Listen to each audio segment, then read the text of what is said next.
wọ́n ti dé. ṣé ibi tó ń lọ nìyẹn. ibẹ̀ lèmi lọ ìwọ́n ti ṣìnà kirikiri ó ti ṣìnà kirikiri tẹ̀. àwọn dé.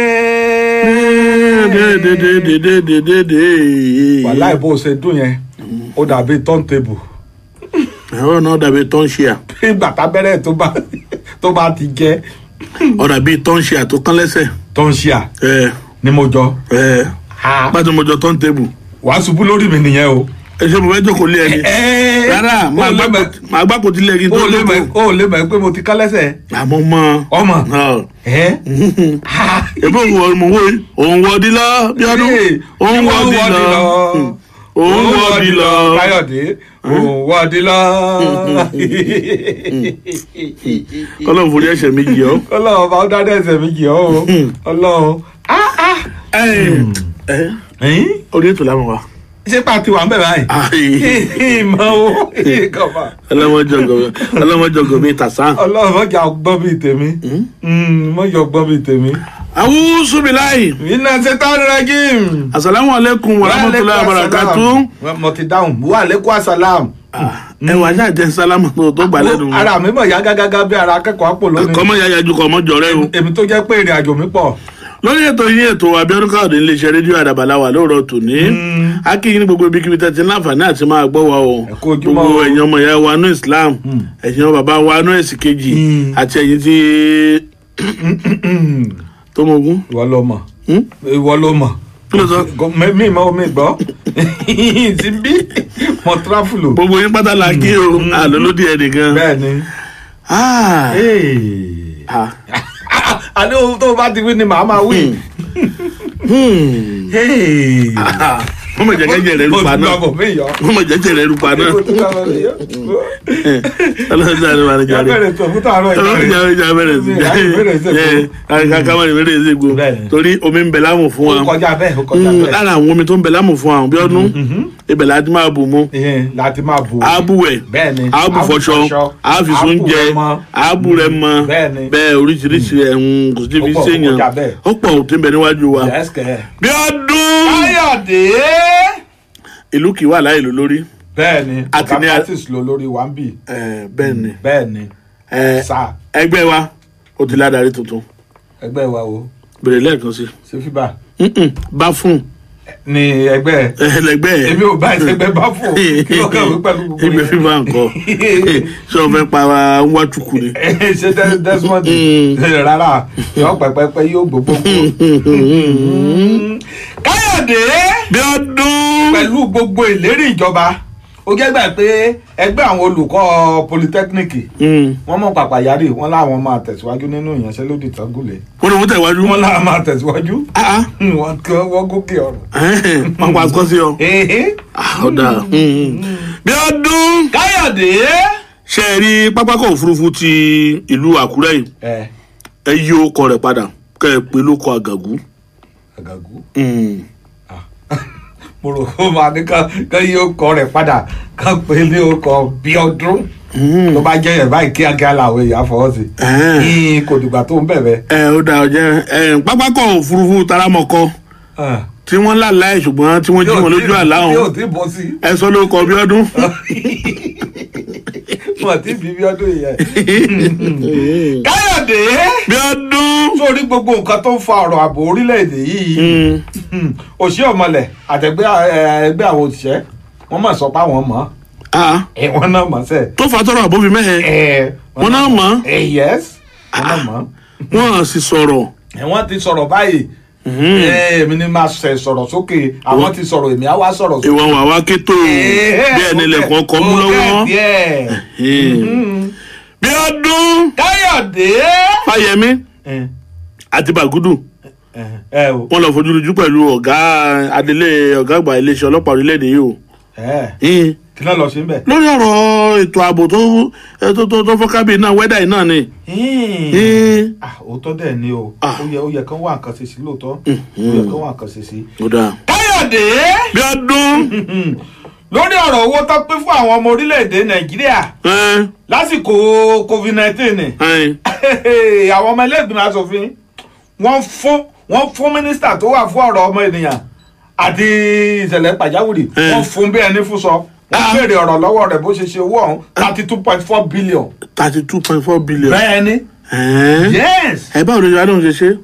ó dáhùn gan o ó dáhùn o bó ṣe sọ bó ṣe náà wàá gbọ́ nísìnyí. ìtókàn ó jẹ́wọ́ tọ̀dọ̀ ẹ̀. ìtókàn hasan. bí ọdún. káyọ̀dé.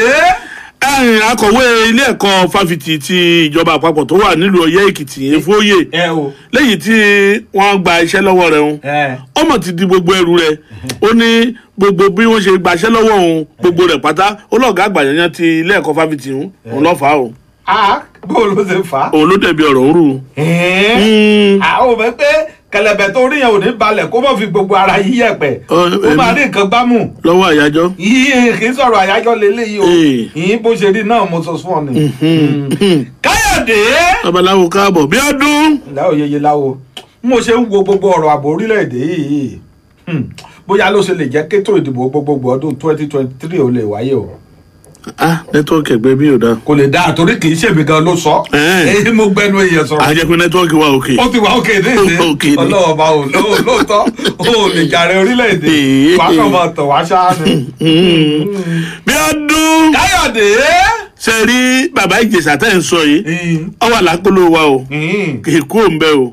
ó ti wà lákòlò wa. òwe lè tẹ́ ń sọ yàrá ní ihun yín o. lákòlò wa. erin gbóná ni kẹ́ ẹ lọ fi ọ́. kò mi ò bá ọmọ kankan pa ọ yọ mí kúrò nínú yẹn delete mi pátápátá delete mi mi pátápátá bọ̀bọ̀ kan lùlù sí mi létí lọ́ọ̀kan bẹ́ẹ̀ o jẹ́ kí n dá Hasan lóhùn náà. kí ni ìlú tó fẹ́ lù jágbọ́n tó fẹ́ sọ. ó lùlù sí mi létí Hasan bó o lọjà how market. ìjọsìn èsì òkè sẹ́lógò mi ń ṣàjọ̀dún ẹ wá bá wa yọ̀. ọdún ìdásílẹ̀ ti dẹ́kun padà ẹlẹ́ṣẹ̀ padà. àjọ̀dún ọdún kẹtàdínlógún ló wọlé wẹ́rẹ́ yìí. tá a pe àkọlé rẹ̀ ní salvation. ìgbàlà bẹ́tù ọ̀hún sí lọ rèé. monday ọjọ́ kẹta ní oṣù karùn-ún ọdún yìí. àràgbá yamuyamu ìsọjí máa bẹ̀rẹ̀. títí di ọjọ́ kẹfà. ìyẹn thursday. ní oṣù karùn-ún yìí kan náà. aago mẹ́rin ìrọ̀lẹ́ sí aago méje. ìsọjí ọ̀hún máa wáyé lójoojúmọ́. wàá fà kókó ẹ̀rí ṣòfò kẹ́jẹ̀gbẹ̀ lọ́jọ́ yìí. lójú àdúrà bíi nábì àrà tó máa jáde látẹnu àwọn ìránṣẹ́ ọlọ́run alààyè. bíi pásítọ̀ ojú olúwa pásítọ̀ blessing pásítọ̀ múyìwá pásítọ̀ ọmọ àti ọ̀pọ̀ àwọn ìránṣẹ́ ọlọ́run mìíràn. ọmọ wa prophetess dr abọ́sẹ̀dé máyọ̀wá ti gbáradì láti pàṣẹ ìrọ̀rùn àdúrà. sórí onípojìkọ kan tó bá wá síbẹ̀ lọ́jọ́ náà. ọjọ́ friday ti ṣe ọjọ́ keje ló máa yàtọ̀ sá. pẹ̀lú praise night tí gbogbo àwọn ẹgbẹ́ gómà máa wà ń kalẹ̀. nínú àwọn olórin ẹ̀mí ọjọ́ òun rèé o. dr bísí aláwìyé àlùkò. lédè evangelist olú adélẹ́gàn. lórí ọ̀sán adébáyọ̀. àyàn sì kí á fílù dábìlà lọ́jọ́ náà. ọjọ́ sunday ti ṣe ọjọ́ kẹsàn-án. ètò ìdúpẹ́ àjọ̀dún ọdún kẹtàdínlógún ọ̀ nínú ìjọ wa. ìyẹn CAC òkè sólógò mi. tó bẹ ní toll gate. ọba fún bí owó estate. ìdànrè road. àkúrẹ́. máa bọ̀ kó mú gbàgbọ́ rẹ̀ dání sùn ní olúwa. oògùn abẹ́jẹ́ ṣe kan ni mo fẹ́ ròyìn ẹ̀wọ̀n gan. pẹ́sìdà abábọ̀ tọ́ni ló ń jẹ́ ó ń mára dùn ó mára jọ̀lọ̀ ó mára fresh ọmọdé bá ń lo ẹ̀rẹ̀rẹ̀ amadùn àgbàlagbà bá ń lo àdàbí ọmọdé pẹ́sìdà abábọ̀ tọ́ni kẹ́ máa lò ṣe é gbọ́. pẹ́sìdà abábọ̀ tọ́ni wàhálà táwọn èèyàn ń dojúkọ nílẹ̀ nípa ètò ẹ̀jẹ̀ lágọ̀ọ́ ara kékeré kan torí kára ó tó lè lókun kágọ̀ọ́ ara ó tó lè jọ̀lọ̀ ipa kékeré kọ́lẹ̀ jẹ́ ń kó pẹ́sìdà abábọ̀ tọ́ni oògùn ẹ̀jẹ̀ tí wọ́n fi ewé àti egbò gbé síta ni ó wúlò fún tọwọ́ tẹsẹ̀ tó kú tàìtàì ó máa ń fúnni lágbára ara iṣẹ́ Press-Jar Herbal Blood Tonic nìyẹn bó ṣe ń fọ èérí inú ẹ̀jẹ̀ wọ́n tún mú kágọ̀ ara kó dá yàtọ̀ Press-Jar Herbal Blood Tonic ilé-iṣẹ́ Kicksolin Green Resources Limited ló gbé síta bẹ́ẹ̀ ni wọ́n tún láwọn oògùn míì tó ń jáde wá láti ilé-iṣẹ́ wọn tó sì ti gbòǹtẹ̀ ìjọba number 28 Town Planning Way Shagari Village ni wọ́n wà nílùú Àkúrẹ́ nípínlẹ̀ Ondo Press-Jar Herbal Blood Tonic ó ti wà káàkiri ilé ìtajà oògùn tó súnmọ́ yín tẹlifon 08033961523 lẹ́ẹ̀kan sí 08033961523. ẹ tẹ́tí sí ìkéde pàtàkì yìí látàrí bí ìpèníjà àìsí ètò ààbò tó péye nípínlẹ̀ Ondo ìjọba ìpínlẹ̀ yìí ti ṣe ìdarí pé kí gbogbo àwọn awakọ̀ àti ọkọ̀ akérò ṣe ìforúkọsílẹ̀ bẹ̀rẹ̀ láti ọjọ́ kẹta oṣù karùn-ún ọdún yìí ìforúkọsílẹ̀ àwọn awakọ̀ àti ọkọ̀ akérò ní ìjọba ìbílẹ̀ gúúsù Àkúrẹ́ ni yóò máa wáyé ní àjọ tó ń rí sí àkọsílẹ̀ orí ẹ̀rọ ìgbàlódé ìyẹn SITA ní pópónà Adékúnlé Ajásin Alágbàká nílùú Àkúrẹ́ nígbà tí àwọn mìíràn ní ìjọba ìbílẹ̀ tó kù yóò máa ṣe ìforúkọsílẹ̀ tiwọn ní àwọn ọ́fíìsì tó ń rí sí ètò ìgbọ́wọ́wọlé lábẹ́nú tó wà ní ìjọba ìbílẹ̀ kọ̀ọ̀kan àwọn àwọn ọkọ̀ akérò gbọ́dọ̀ ní àwọn nǹkan wọ̀nyí fún ìforúkọsílẹ̀ fún àwọn awakọ̀ akérò. Àkọ́kọ́, ìwé ìrìnnà tó jẹ́ ojúlówó. Èkejì, $2,000 fún ìforúkọsílẹ̀ gẹ́gẹ́ bí awakọ̀ àti fún ìforúkọsílẹ̀ àwọn tó ní ọkọ̀ fúnra wọn. Àkọ́kọ́, àwọn ìwé ìforúkọsílẹ̀ tó jẹ́ ojúlówó. Ìkejì, ọkọ̀ tí wọ́n fẹ́ ṣe ìforúkọsílẹ̀ fún. Ẹlẹ́ẹ̀kẹta ló ṣe $2,000 fún ìforúkọsílẹ̀ ọkọ̀. Ètò náà ni yóò máa wáyé láàrin oṣù mẹ́ta. Lẹ́yìn oṣù mẹ́ta, ohun ìgbésẹ̀ tó yẹ ni ó tẹ̀lé. Ṣùgbọ́n a fẹ́ kẹ́ ẹ mọ̀ pé àwọn taxi tí wọ́n kò ní yẹ́lò àti búlù nìkan ni àyè wà fún láti forúkọsílẹ̀ ní ìpínlẹ̀ Ondo. Gbogbo àwọn ọkọ̀ mìíràn tí wọ́n fi ń ṣe taxi gbọ́dọ̀ pàwọ́ ọkọ̀ wọn dà sí ojúlówó ọ̀dà ti ìpínlẹ̀ Ondo lójúnà láti lè ṣe ìforúkọsílẹ̀ àti láti ṣiṣẹ́ lójú pópó. Ilé-iṣẹ́ tó ń rí sí ìrìnkèrindò ọkọ̀ nípínlẹ̀ Ondo ló ń kéde.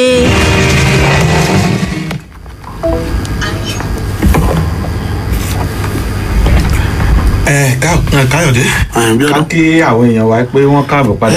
wọ́n káàbọ̀ jàre látòdì kejì lọ́hùn. yà wá mójú iṣẹ́ gan-an lẹ́kùnrẹ́rẹ́ báyìí. fún gbogbo ẹ̀yin tí ẹ fẹ́ máa wá kitikiti lórí ẹ̀rọ káyélujára Facebook yín Àdàbà 88.9 FM ní kẹ̀kan tẹ́ bá ti dé orí Facebook yín bẹ́ẹ̀ àti gbogbo ẹ̀yin tẹ́ fẹ́ máa gbọ́ káàkiri àgbálá ayé lórí ìtàkùn ẹ̀rọ káyélujára www.adaba889.fm tàbí kẹ́kúkú lọ download Àdàbà 88.9 FM ní Google Play Store download application wa gbogbo ibikíbi tẹ́ ẹ bá wà ńlẹ̀ ti máa gbọ́ wa ní kitikiti.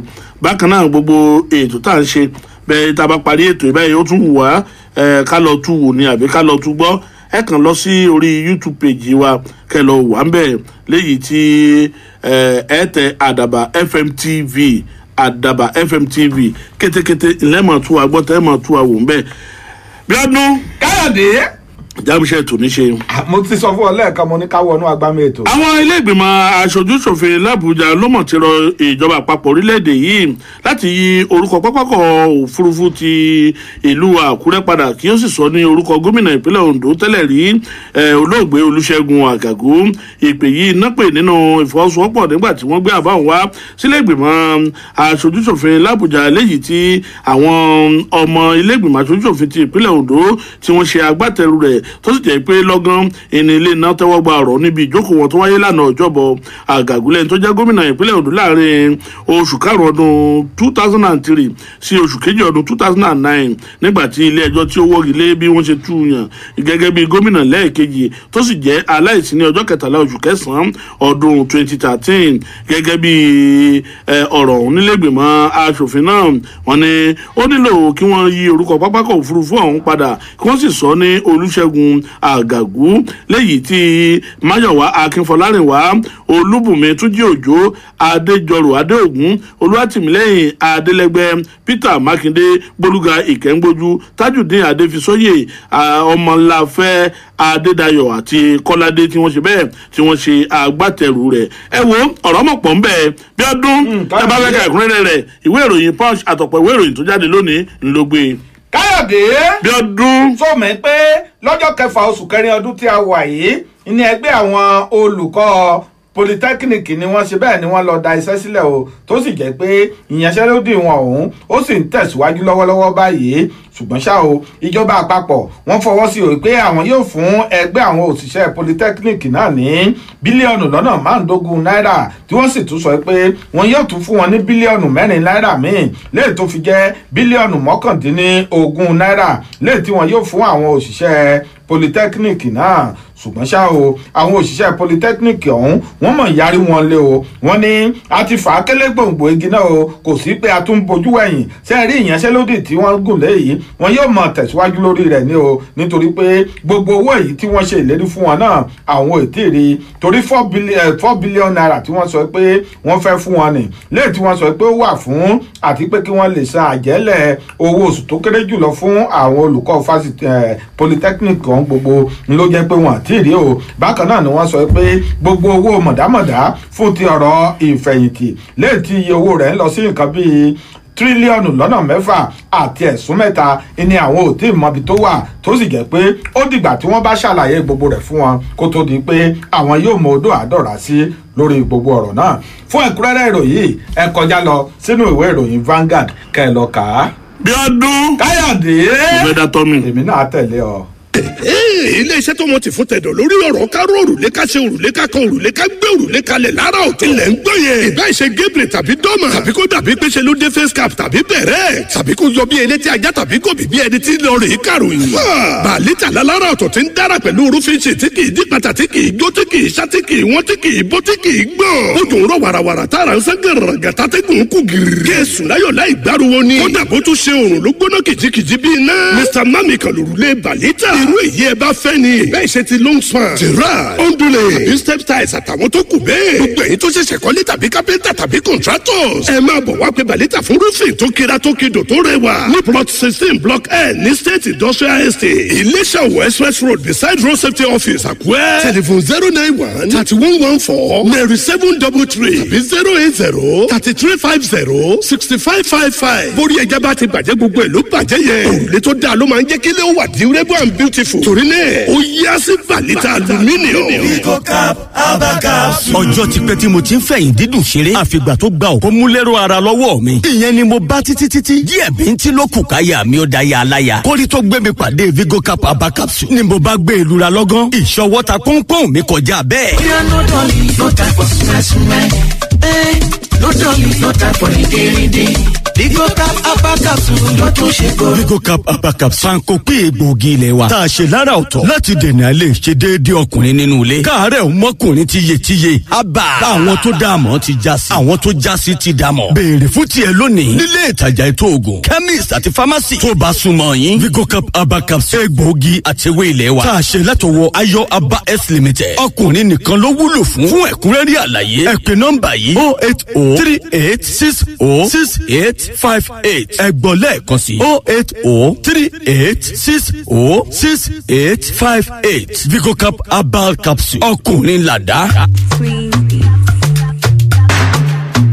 Rabok Nigeria Enterprises warehouse kan rabandẹ tó wà nílùú Ọ̀rẹ́ Òdìgbò local government Ondo state. ṣé lóòótọ́ bẹ́yìn ò bá dóko bàbá ẹnìkan rí aṣọ pé oko bàbá òun ló gàgàrà yìí. ṣùgbọ́n kò lè mọ̀ pé nǹkan jo nǹkan lọ ẹ̀lẹ́tíríkì bàbá àtúntò. máa bọ̀ ní Jonjẹ́ junction nílùú Ọ̀rẹ́. iléeṣẹ́ tá a ti ń tó oúnjẹ ẹdìyẹ tá a ti ń tó oúnjẹ ẹja. irú oúnjẹ ẹdìyẹ wo lẹ̀ ń wá. ẹ mú rè kọ́ ẹ mọ́ rè bàdàn. torí iye tẹ máa rà nílùú Ọ̀rẹ́ ẹ lè ríra níbi kíbi. torí direct là wà ń tà láti company. bó ṣe lẹ́lẹ́yọ bó ṣe lálára tó tà. oúnjẹ ẹdìyẹ bíi Top Feed, New Hope, Hybrid, Tradeware, Supreme àti bẹ́ẹ̀ bẹ́ẹ̀ lọ. oúnjẹ ẹja bó jẹ́ Blue Crown bó jẹ́ Toffee bó jẹ́ skeleton feed bó jẹ́ Copet. oúnjẹ tẹ́ja ń jẹ tí kò ní ju oṣù méjì lọ tí ò ti da bọ̀nkọ̀ àtó bá dórí scale tá gáskè dànù. oúnjẹ tẹ́dì yẹn ń jẹ yàtọ̀ fún gbàngbà dúrúkọ ẹrù wèrè gbà bóòrí gbè. ẹgbẹ́ Rabok Nigeria Enterprises 07030603039. lẹ́ẹ̀kan sí 07030603039. oúnjẹ ẹja oúnjẹ ẹdìyẹ. ó yẹ ẹgbẹ́ lọ́rì sẹ́gbẹ́ dáná ẹgbọ́kadà ẹ wá máa ń kó ní yanturu. Rabok Nigeria Enterprises ní Jonjẹ́ junction nílùú Ọ̀rẹ́. a mọ̀ retí yín. omi níní àbárẹ́ adébíyí oníkòkò mò ń sunlé ọmọ rẹ̀ o. omi níní àbá ti sunlé ọmọ. tọ́níkẹ́ ènìyàn dàgbà. wọ́n pàwọ́ mẹ́rin kìjọ́bì. bẹ́ẹ̀ tàbárẹ́ Gabriel adébíyí adéwọlé ajúgbajà olùkòkò lùlù àkọ́rẹ́. ángẹ́lì abasọ̀bẹ́lẹ́lẹ́ ẹ̀tẹ́gbà àbárẹ́ àfòfẹ̀rẹ̀. lélẹ́ ògbó yọ̀símí ayérayé àbárẹ́ àìmẹ̀dà àgbà ó lo 100 ọdún láyé 107. ẹjọ́ sátidé ọ̀sẹ̀ náà ṣìdí àbárẹ́ àbádébíyí lójúlé kọkànlá adékúnlé ajáṣirò òlù lakọ́rẹ́. àkéde àṣekágbòkú àbárẹ́ àrẹ̀pẹ́ àrẹ̀jẹ̀nà àbárẹ́ adébíyí olùkòkò mùsùnrè. àwọn olùkòkò kóso bíi tẹ̀tẹ̀rẹ́kún oko rẹ̀ ẹnu ti rí. kárí yàsí àṣẹrẹ́ mọ̀jọ gbẹ ọ̀ra kérú ọba mọ̀ bá jẹ ṣiṣẹ́ oṣù. kérú ọba mọ̀ jà ká gbàgbédé mọ̀ jà. káàjòkó lẹ̀ súlẹ̀ ká lu aṣọ alárabàrà ọ̀rá rẹ̀. àwọn ọmọ ló mọ̀ pọ̀ jẹyànjẹyàn. ọmọ ló mọ̀ pọ̀ àjòjì dọ̀ọ̀lé. àjòjì ewéjọ ló mọ̀ pọ̀ àrénájẹ lulẹ̀ rẹ̀. aládèyẹ lu adèyẹ rẹ̀. efífí lulẹ̀ nyulẹ̀ rẹ̀. ìbòjò lọ pa jẹ. wẹ̀mẹ̀ padì yọ ni jẹ. wọ́n máa kẹsẹ̀ kiri ìbòjò rẹ̀. lakasuru ọmọ ní Ọ̀yọ́. ẹ̀jẹ̀ àpapọ̀ ẹ̀ ọmọ àtọmọmọ. èèyàn ní kéde fọ. àbárẹ́ adébíyí olíkòkó. àbárẹ́ àwọn mọ̀ tẹ́ lọ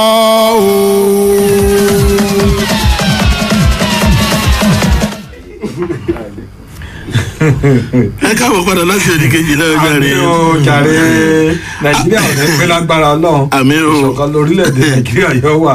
ìṣọ̀kan ni òun bí ọdún àkójọ àbí ìṣọ̀kan. bí ọdún. káyọ̀dé. ẹgbẹ́ ọ̀dọ́ onítẹ̀síwájú kan ní mayin aheli àti ẹtí kan námọ̀ sí bẹ́ẹ̀ tí wọ́n ti panúpọ̀ pìmọ̀pọ̀ wọ́n ti ní aṣáájú tuntun o.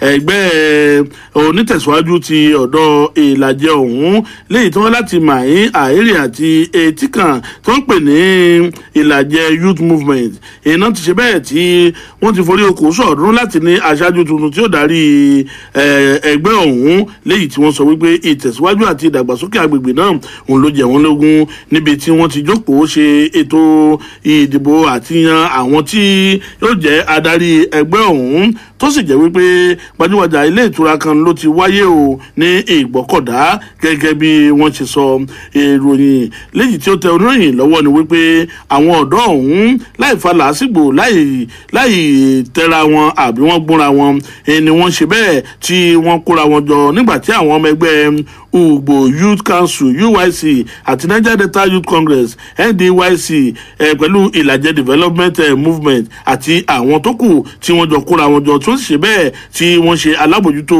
ètò ìdìbò náà gẹ́gẹ́ bí wọ́n ṣe sọ lára àwọn tó wà ní ibi tí wọ́n ti ṣe ètò ọ̀hún ní àjọ ọlọ́pàá ọ̀tẹlẹ̀múyẹ́ láti ọ́fíìsì ìgbọ́kọ̀dá bákan náà àjọ ọlọ́pàá ti orílẹ̀-èdè yìí léyìí tán wá láti iléeṣẹ́ ọlọ́pàá ìpínlẹ̀ ondo nígbàtí àwọn ti ẹkùn ti òkìtìpupa àgọ́ ti ìgbọ́kọ̀dá gbogbo wọn náà ni wọ́n péjú pésẹ̀ síbẹ̀ o níbi tí wọ́n ti ṣe ètò ìdìbò ọ̀hún bí ọdún ibẹ̀ ni wọ́n ti yan alága tuntun williams fẹ́mi igbákejì alága arówóṣọlá adébùkọ́lá nígbàtí akọ̀wé tuntun jẹ́ èhùwà ọmọtáyọ̀ ẹni tó jẹ́ alukoro àti olùpolongo ní adépìtì ọlátúnjì nígbàtí ó kẹnu bọ̀rọ̀ tó sì ń ṣe ìdúpẹ́ alága àwọn ẹgbẹ́ ọ̀dọ́ tuntun fẹ́mi williams lẹ́yìn tó wá láti àkàtà ní àhérì òun ló mọ̀ dúpẹ́ lọ́wọ́ gbogbo ọmọ ẹgbẹ́ ọ̀hún pátápátá ó sì dúpẹ́ lọ́wọ́ gbogbo àwọn èèyàn kàrìnkàrìn àti àwọn aṣáájú williams ló wá ṣe ìlérí wípé ẹgbẹ́ náà ni ó dúró fún ìtẹ̀síwájú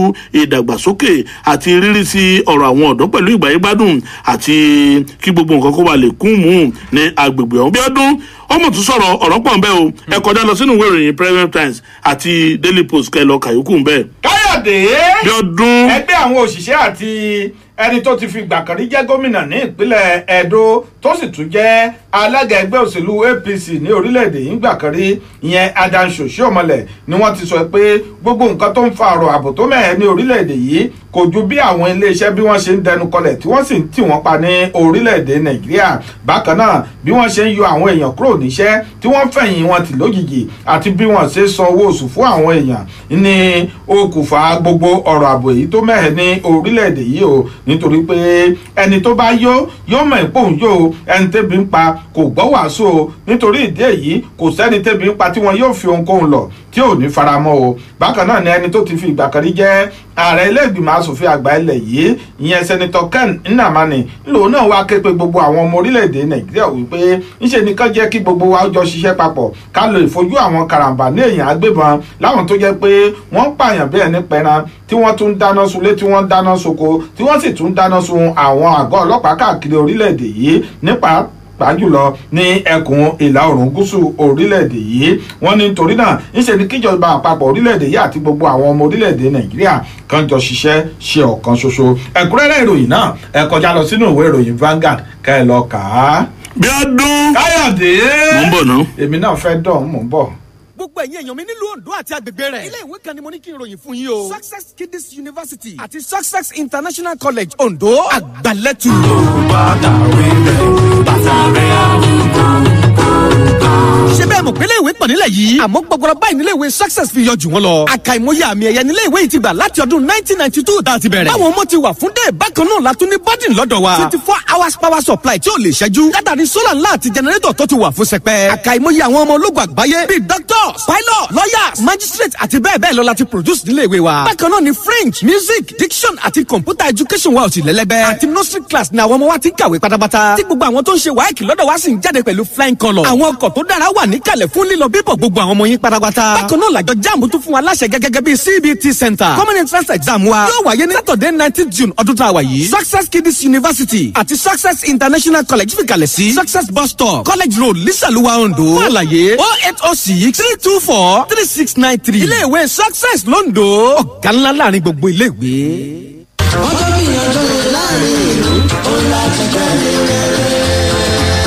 ọ̀nẹ́ náà bèlè jíwà ọ̀nẹ́ náà kọ̀ jíwà ọ̀pá tó bèlè ó mà dàlúlú ilá ògógó nìlàjẹ́ o ní ọjọ́ kínní oṣù karùn-ún ọdún yìí òtítọ́ anẹ́ ọmọ ìyá fimi tọrọ ń ọmọ odidi ọmọọba benjamin ògúngbùrè jp first marine officer csp ti ọlọ́pàá ìjọ wo rire pé oyè balógun ti ìjọ st david's anglican church ògógóró tọ́sí bíṣọ́ọ̀bù wa ti diocese of ìlàjẹ right reverend frederick ìdòwú olúgbèmí ó ṣe é o ní ọjọ́ náà pẹ̀lú reverend yẹmi adéjùgbé òrèsì vicariyo àti venerable pa ọlábọ̀dé archdeacon ti ìdíọ̀gbá ó yẹrẹ o prince benjamin ògúngbùrè atọ́bátẹ́lọ̀ makánẹ̀ yìí jẹ́ ọmọ pẹ̀tù ní òde màhín ọmọ ògúngbùrè èyí jẹ́ òye náà ọmọ màmá kọfọ́ ewéjù ọmọ kúṣe ìdùn ọmọ pẹ́ǹsẹ̀ ọmọ awo típo òye amọ́rí o àwọn ọmọ rẹ̀ dédé rẹ̀bá rẹ̀ mi yọ̀rí o. ilé ẹ̀kọ́ ìmọ̀ ìkọ́ni táyéṣọ́ láàrin college of education omi ìjẹ̀bú tó ń kọ́ni gboyè degree pẹ̀lú ìfọwọ́sowọ́pọ̀ ilé ẹ̀kọ́ fáfitì ọlábísí ọ̀nàbànjọ àgọ́ ìwòye ń kéde fún gbogbo ènìyàn wípé ètò ìgbaniwọlé fún sáà ìkẹ́kọ̀ọ́ 2020-2021 ti bẹ̀rẹ̀ fún àwọn akẹ́kọ̀ọ́ tó fẹ́ kẹ́kọ̀ọ́ gboyè degree nínú business education political science mathematics social studies economics computer science àti guidance and counseling àwọn akẹ́kọ̀ọ́ tí ó bá gba 180 tàbí jù bẹ́ẹ̀ lọ nínú 2020 UTME yóò forúkọ sílẹ̀ lórí ẹ̀rọ ayélujára www.degree.aske.edu.ng ètò ìkẹ́kọ̀ọ́ fún NC náà sì wà pẹ̀lú fún àlàyé ẹ pè àwọn nọ́mbà wọ̀nyí 08034076987 08055840766 tàbí 08096753523 olùkéde yáàfin Bukola Makinde adelé akọ̀wé àgbà táyéṣọ́ láàrin college of education omi ìjẹ̀bú. ẹ̀yin àgbẹ̀ oníkòkó tó ń bá iléeṣẹ́ Saro Agrosciences Limited dòwò pọ̀ tí wọ́n ṣe Mark Gold tí a túmọ̀ sí Mackenzie oògùn tó ń pa kòrìkòrì tí ò já yín tọ̀ mọ́ tẹ̀sí rere ìtabo ajẹ́ à ń dúpẹ́ lọ́wọ́ yín o láti tún fi ẹ̀mí ìmoore hàn sí àǹfààní tí wá sí sílẹ̀ fún gbogbo àgbẹ̀ oníkòkó láti jẹ oríṣiríṣi ẹ̀bùn bíi alùpùpù mist blower pẹlẹbongo PPE face cap t-shirt àti ọ̀pọ̀lọpọ̀ ẹ̀bùn mìíràn báwo lẹ ṣe lè kópa kó wà dọ́ta sáṣẹ́tì Mackenzie tí o ti lò lọ́sọ́dọ̀ olùtajà Mark Gold fẹ́rùkọ rẹ sílẹ̀ sọ́dọ̀ wọn ó gba pépà ìdíje tí a fi yí koto bí o bá ṣe ń rà lo Mackenzie tó ní ààyè àti jẹ ọ̀pọ̀lọpọ̀ ẹ̀bùn rẹ yóò yọ o oṣù kẹwàá ọdún yìí ní àyè koto ẹ̀bùn má jáfara rárá o tẹ̀lé gbogbo ìlànà àti àlàkalẹ̀ láti jẹ oríṣiríṣi ẹ̀bùn àdéhùn àti ọ̀rọ̀ àjọsọ ń bẹ o fún ẹ̀kúnrẹ́rẹ́ àlàyé ẹ pè 08077494225 tàbí kí ẹ kàn sí wa ní Saro Agrosciences Limited plot 6/8 block F off town planning way Olúyọ̀lé industrial estate Ìbàdàn nípínlẹ̀ Ọ̀yọ́ Mark Gold ojúlówó oògùn kòrìkòrì fún kòkòkò rẹ. káyọ̀dé ká ṣe gbogbo ẹ̀ pápápá. torí àkókò wa àwọn tí ó fẹ́ dá sọ̀rọ̀ wọn sẹ́yìn ní ojú wa. bí ọdún káyọ̀dé láì tí ju wákàtí mẹ́rìnlélógún péré tí wọ́n gbaṣẹ́ lọ́wọ́ akọ̀wé ilé ẹ̀kọ́ fáfitì ìjọba àpapọ̀ tó wà nílùú Ọ̀yẹ́ Èkìtì látọwọ́ ìgbìmọ̀ àṣejọba ilé ẹ̀kọ́ ọ̀hún ẹni náà tí wọ́n gbaṣẹ́ lọ́wọ́ rẹ̀ tó jẹ́ akọ̀wé tẹ́lẹ̀tẹ́lẹ̀ rí tilé ẹ̀kọ́ fáfitì náà Látúnbọ̀sún Odùsànyà òun lánàá ọjọ́bọ̀ ló mọ̀ ti di gbogbo ẹrù bí wọ́n ṣe yọ pòrò bí ẹni yọ jìgá ọ̀hún ló ti dìrú àìgbọ́ra ẹni yẹ̀wò àti wípé àìgbọ́ tẹnu òun gẹ́gẹ́ bí ó ṣe sọ Odùsànyà lẹ́ni tó sọ wípé òun rí i wípé bí wọ́n ṣe gba iṣẹ́ lọ́wọ́ òun ẹni wọ́n kàn lo àǹfààní wípé wọn ò gbọ́ tẹnu òun àti ọ̀rọ̀ tí àwọn oníròyìn tí wọ́n sọ kiri bẹ́ẹ̀ gẹ́gẹ́ ni akọ̀wé tẹ́lẹ̀tẹ́lẹ̀ rí òun ló ṣe ọ̀rẹ́ kínú ní àlàyé o ló ní ohun tó kàn dùn jù ní wípé ìyà ẹ̀ṣẹ̀ tóun jẹ yìí ni òun kò ṣe ẹ̀ṣẹ̀ náà àti wípé ohun tóun jẹ òun ló rùn lẹ́nu òun Odùsànyà ni wọ́n gbaṣẹ́ lọ́wọ́ rẹ̀ látàrí wípé ó buwọ́lu látàrí wípé ìgbìmọ̀ àṣejọba ilé ẹ̀kọ́ fáfitì náà wọ́n buwọ́lù lẹ́yìn ìgbà tí àjọ tí ń dánilẹ́kùn àríṣe kọ́ńdúkọ́ńdú tí wọ́n gbé àbọ̀ ìwádìí wọn wá síwájú ìgbìmọ̀ àṣejọba ọ̀hún léyìí tí wọ́n ní ọ̀mọ̀wé Muhammed Yahusa tí ó ṣáájú wọn ní ogúnjọ́ oṣù kẹrin ọdún tí a wà nínú rẹ̀ yìí ni wọ́n fi ọwọ́ sí júwèé lé fún Odùsànyà wípé kó kọ́kọ́ lọ rọ́kúnlé náà kó kúrò lọ́fíìsì rẹ̀ kó lè fàyè sílẹ̀ fún ètò ìwádìí láti lè mọ òótọ́ tàbí irọ́ lórí ẹ̀sùn tí wọ́n fi kàn ọ̀hún ẹ lọ́ka yókù nínú ìròyìn punch àtọ̀pọ̀ ìwé ìròyìn tó jáde lónìí. káyọ̀dé bí ọdún ìgbìmọ̀ tó wà fún àkànṣe iṣẹ́ nílẹ̀ ìgbìmọ̀ asòfin àgbà ilẹ̀ yìí ni wọ́n ti ṣe bẹ́ẹ̀ ni wọ́n ti pe mínísítà tó wà fún ọ̀rọ̀ ìṣíjú àánú wo ọmọ ènìyàn àti ìṣẹ̀lẹ̀ pàjáwìrì o yẹn Ajia Sadiya Umar Farouk kì í pé kó wá ṣe àlàyé lẹ́kùnrẹ́rẹ́ o bó ṣe ná 32.4 billion naira èyí tó jẹ́ pé ìjọba àpapọ̀ ilẹ̀ yìí ó fi sí ọ́fíìsì rẹ̀ pé kó fún àwọn ọmọ orílẹ̀-èdè nàìjíríà láti lè jẹ́ ìrọ̀rùn fún wọn látàrí àrùn covid-19 èyí tó mì orílẹ̀-èdè nàìjíríà lògbòlògbò lásìkò tí àrùn ọ̀hún tó sì gbóná jọjọ ní orílẹ̀-èdè yìí ńgbà tí obìnrin náà tó máa sọ̀rọ̀ ó ní ẹ̀wò lákọ̀ọ́kọ́ náà ó ní lóòótọ́ àti lódodo 32.4 billion naira ní ìjọba àpapọ̀ ilẹ̀ yìí fọwọ́ sí pé kí wọ́n fi gbọ́ bùkátà àwọn ọmọ orílẹ̀-èdè nàìjíríà o ṣùgbọ́n ṣé kò wọ́n mọ̀ tàn yín 2.4 billion naira péré ni wọ́n yọ̀ ọ̀dà fóònù nínú gbogbo owó náà o 30 billion naira tó kù ó sì wà lọ́wọ́ wọn o àti pé àwọn ìgbìmọ̀ wọn tún wá béèrè lọ́wọ́ rẹ̀ pé ó dáa ṣe bẹ́ẹ̀ tí ẹ̀ sọ pé ẹ pé àwọn oúnjẹ fún àwọn ọmọ iléèwé bóògan lẹ ṣe pé àwọn ọmọ iléèwé mélòó ń lẹ pé oúnjẹ náà fúngbà tó jẹ́ pé gbogbo wọn pátá ni wọn lọ iléèwé lásìkò náà tó jẹ́ pé ilé wọn ni wọ́n fìdí múlẹ̀ sí ńgbà tó tún máa sọ̀rọ̀ ó ní lóòótọ́ àti lódodo ni àwọn ya ojúlé kọ̀ọ̀kan léyìí tó jẹ́ pé wọ́n ti gba àdírẹ́sì wọn láti iléèwé ibi tí gbogbo àwọn ọmọ iléèwé náà tí wọ́n lọ tí wọ́n sì ṣe bẹ́ẹ̀ tí wọ́n lọ pín nǹkan fún gbogbo àwọn ọmọ iléèwé náà oníbàkan náà ló jẹ́ pé nǹkan bíi 33 tons fún ìrẹsì ni àwọn tún rí gbà o tí wọ́n sì lọ kó fún gbogbo àwọn èèyàn káàkiri gbogbo àwọn ìpínlẹ̀ tí ń bẹ ní orílẹ̀-èdè nàìjíríà ńgbà tó ṣàsọ gbogbo tẹnu rẹ̀ tán alága ìgbìmọ̀ wa sọ pé àbọ̀ ló sì jẹ́ nínú 32.4 billion naira wọ́n yọ̀ọ̀da 2.4 billion naira péré fún ọ ọ̀dà kó o yá rí dájú pé o lọ gba 30 billion naira tó kù kó o sì kó wá sílé ìgbìmọ̀ asòfin kó o kó wá síwájú wa gan ká wá wo bá a sì ṣe tí ara yóò fi tu àwọn ọmọ orílẹ̀-èdè nàìjíríà ẹ wo ọ̀rọ̀ pọ̀ ń bẹ fún ẹ̀kúnrẹ́rẹ́ rẹ̀ ẹ kọjá lọ sínú ìwé ìròyìn daily post. bí ọdún káyọ̀dé mò ń bọ̀ àwọn tó ń bọ̀. dídùn dídùn ní ìrántí olódodo ó ti pọ́dún méjì báyìí tí bàbá wa olùfẹ́ àlàáfíà ibà ọmọ tòótọ́ fi wá sílẹ̀ sáyé lọ. Right Reverend Joshua Ẹ̀bùnolúwa Ògúnèlè tí wọ́n jẹ́ bíṣọ̀bù aláṣẹ Diocese on the Coast Church of Nigeria Anglican Communion ní 2002 títí di 2019. Akọni ìgbàgbọ́ yìí jọ́lọ́hún ní pé ní ọjọ́ kejì oṣù karùn-ún ọdún 2019 a ò lè gbàgbé ìfẹ́ tẹ ẹ ní síyàwó àtàwọn ọmọ yín nígbà tẹ wà láyé. Bẹ́ẹ̀ náà ni ìjèrè ọkàn ṣe pàtàkì sí yín. Ẹ mú iṣẹ́ Olúwa lọ́kùnkúndùn títí tí Ọlọ́run ọba fi pè yín sọ́dọ̀ wá sí mi. Orúkọ rere yín ṣílẹ̀kùn àánú àti ìgbéga fún àwọn ẹbí tẹ ẹ fílẹ̀. Bí ẹni wípé kẹ má fi wá sílẹ̀ lọ ni. Ṣùgbọ́n a dúpẹ́ wípé ẹ̀ sinmi lọ́kàn àyà Jésù Kristi olùgbàlà yín. Títí dọjọ́ tá a ó pàdé tá ò ní fira sílẹ̀ mọ́. A tún fi àsìkò yìí dúpẹ́ lọ́wọ́ gbogbo ẹ̀yin ará àtolólùfẹ́. Tẹ ẹ dúró tì wá láti ìgbà tí bàbá wa ti lọ sinmi. Ẹ̀yin náà ẹ máa ráàánú gbà o. Right Reverend Joshua Ẹ̀bùnolúwa Ògúnèlè afẹ́yín. Ṣùgbọ́n Ọlọ́run fẹ́yín jù wá lọ. Olùkéde ni ìyàwó rẹ̀ Princess Bọ́látiwá Ògúnèlè àti gbogbo àwọn ọmọ. ẹja kasara sáwọn àgbẹ̀ wa.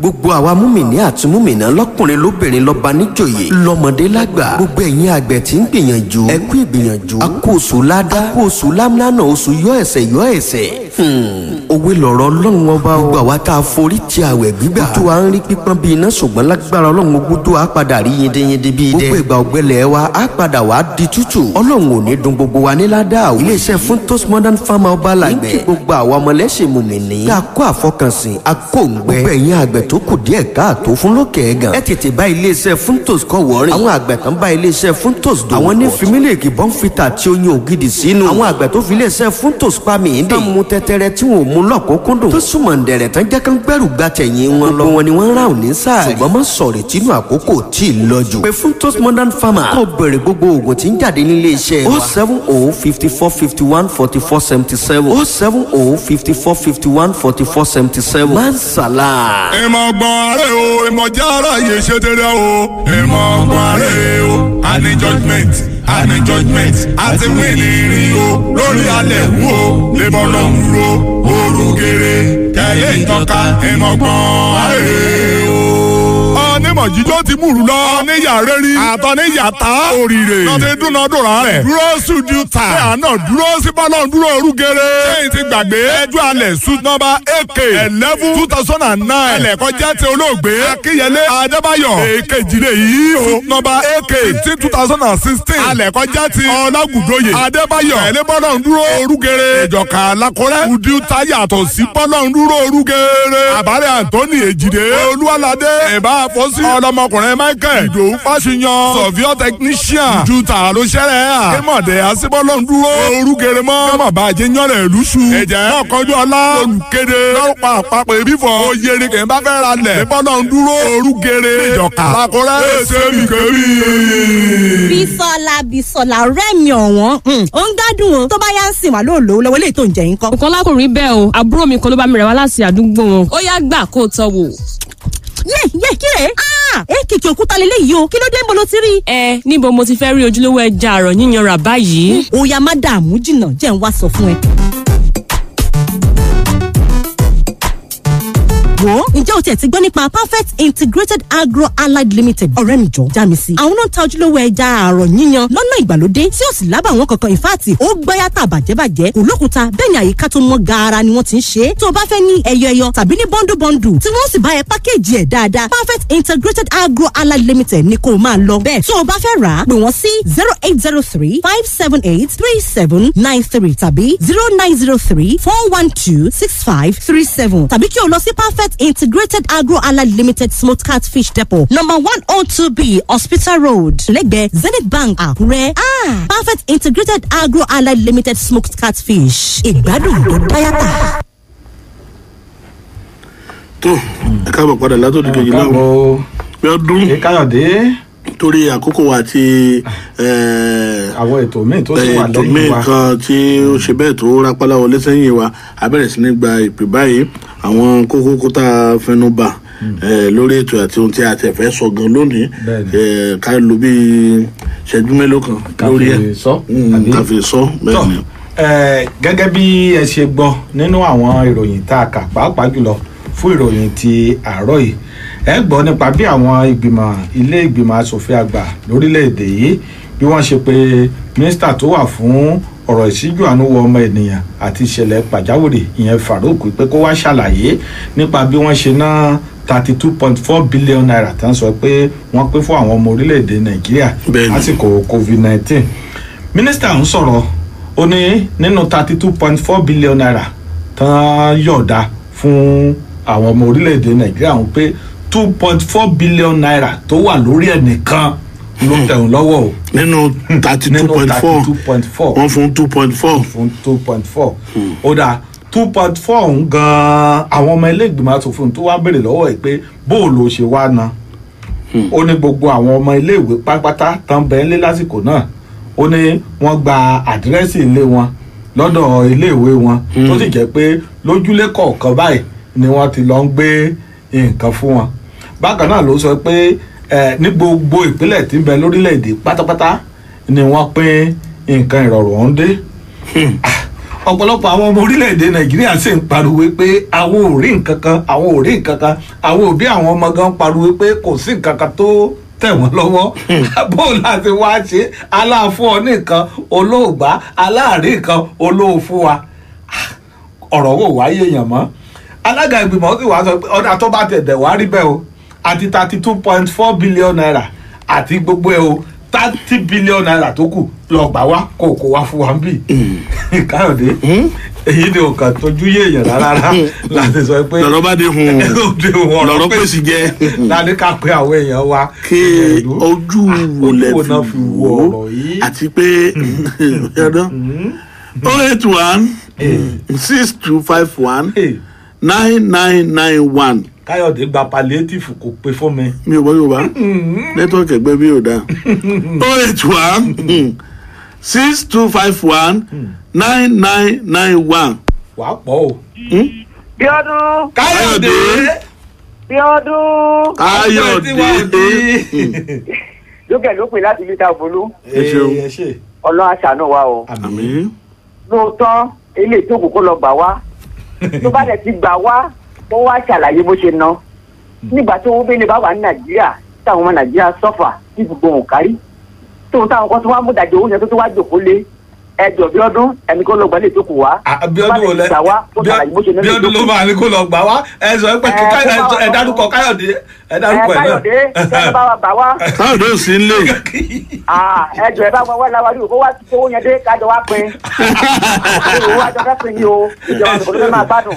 ó náà yóò ẹ ṣeun 09081778793 nọ́mbà kejì náà ni 09081778793.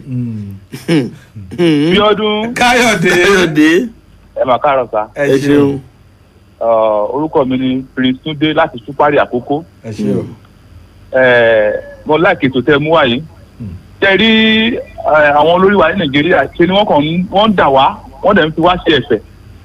Èmi gẹ́gẹ́ bẹ́ẹ̀ nìkan mo rẹ́gísà fún COVID-19 fund mo dẹ̀ gbogbo nǹkan tó ní kọ́ rẹ́gísà fún mo ṣe mi ò rí £1 dẹ̀ nílé ní.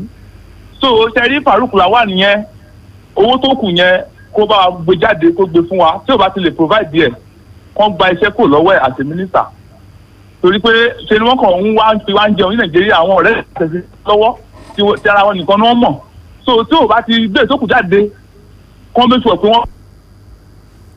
ẹ ṣeun. ẹ ṣeun. ẹ̀rọ tó ń bẹ̀ ń bì tó bá ti kọjá ìṣẹ́jú kan báyìí ló máa gé fún ẹ. 08162519991. Bíọ́dún. Káyọ̀dé. ẹ kú ojúmọ́. ẹ kú ojúmọ́ o. ẹ kú ojúmọ́ o. ẹ ṣeun.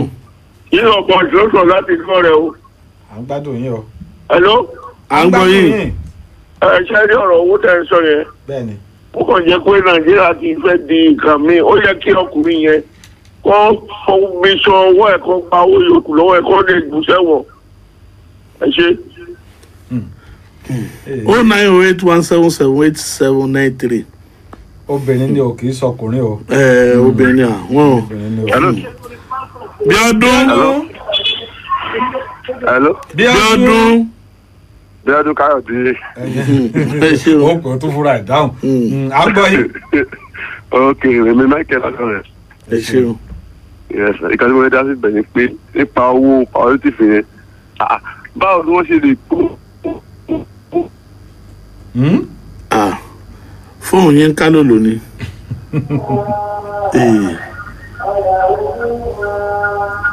ó 9081778791. Káyọ̀dé. Hello. Bíọ́dún. Bíọ́dún. Káyọ̀dé.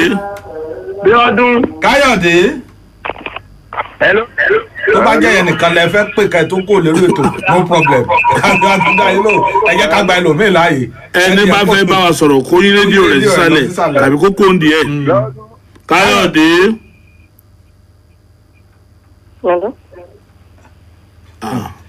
ṣé Bíọ́dún Káyọ̀dé làwọn èèyàn.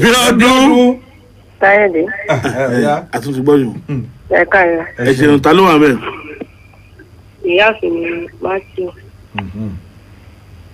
ẹjọ́ láti ìlú Kàrẹ́ la gbé pé. ẹ ṣeun. ṣe rí irú ẹni tí wọ́n kówó fún yẹn tí ó ná lára owó yẹn tí kò ná yòókù. ṣe rí irú àwọn yẹn ẹ̀wọ̀n ló yẹ kó rán sí. nítorí pé àwọn aráàlú wà tí wọ́n ń jìyà tó ní kọ́ lọ fowó ràn wọ́n lọ́wọ́ tí kò fowó ràn wọ́n lọ́wọ́. irú owó ẹ̀ wọ́n wá lọ kó sákàtì wọn.